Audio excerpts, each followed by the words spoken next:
Hello everyone, my name is Sanna. Today I will discuss about nuclear cross section.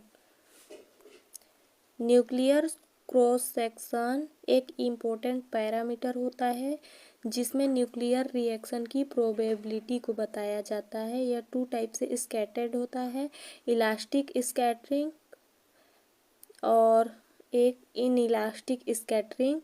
Example में होता है elastic scattering का proton और in elastic scattering का electron neutron.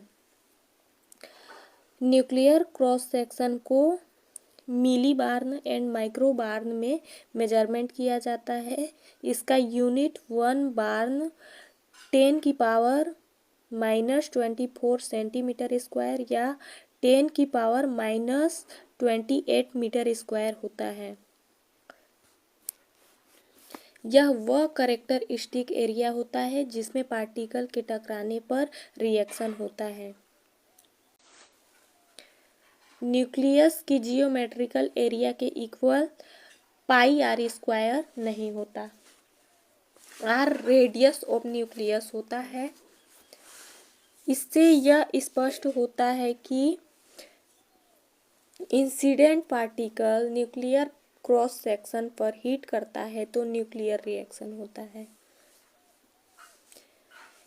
इसका expression of nuclear cross section क्या करता है, जब कोई थिन शीट में पॉइंट पार्टिकल या फिर इंसिडेंट पार्टिकल v वेलोसिटी से फॉल करता है, इस शीट का थिकनेस dt सेंटीमीटर तथा एरिया 1 em² और n टारगेट न्यूक्लियर होता है।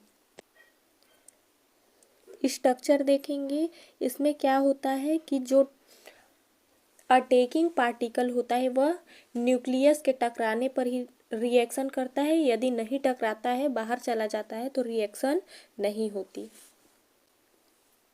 टोटल इफेक्टिव एरिया क्या होता है, n0 AT सिग्मा।